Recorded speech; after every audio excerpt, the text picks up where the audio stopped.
The echoes of Ashmore House. The dare was simple. Spend one night in Ashmore House, and you'd be a legend among our friends. I wasn't one to believe in ghosts or haunted houses, but the look in their eyes told me they were serious. Ashmore House was infamous, a relic of the past that everyone in our town avoided. But I was determined to prove my bravery. As the sun dipped below the horizon, I approached the wrought iron gate of Ashmore House. It stood on a hill, silhouetted against the fading light, its windows dark and foreboding. With a deep breath, I pushed the gate open, its creak echoing in the stillness. The path to the house was overgrown with weeds, and the air was thick with the scent of decay. I reached the massive oak door and hesitated, my hand on the cold, tarnished doorknob. With a twist, the door swung open, revealing the dark interior. The first thing that struck me was the silence. It was a heavy, oppressive silence that seemed to swallow every sound. My flashlight beam revealed cobwebs hanging from the ceiling and dust motes dancing in the air. The house had been abandoned for decades, and it showed. As I moved deeper into the house, I felt a chill that had nothing to do with the temperature. It was as if the house itself was watching me. I shook off the feeling and made my way to the grand staircase. Each step I took echoed through the empty halls.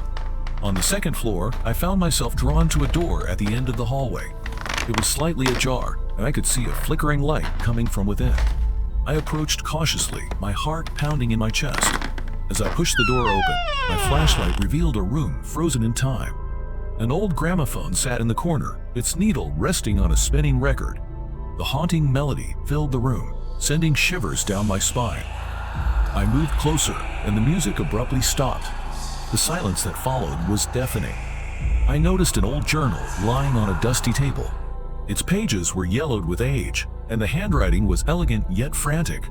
I began to read. August 15, 1923. The voices are relentless.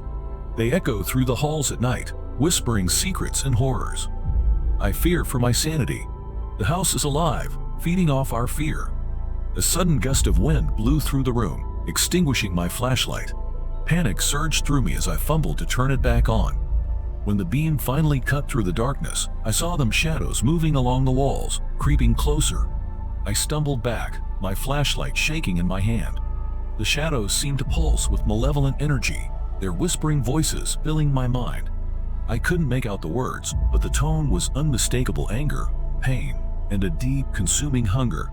I bolted from the room, the whispers growing louder. They seemed to follow me, echoing through the halls. I raced down the stairs, but the house was a maze, and every turn led me deeper into its clutches. Doors slammed shut behind me, trapping me inside. I found myself at the entrance to the basement, its door hanging open like a gaping maw. The air was thick with the scent of mold and rot, but I had no choice. I descended the creaking stairs, my flashlight barely penetrating the darkness. At the bottom, I discovered an old wooden door, its surface covered in strange symbols. With a deep breath, I pushed it open and stepped inside. The room was filled with old, rusted medical equipment, and in the center stood an operating table.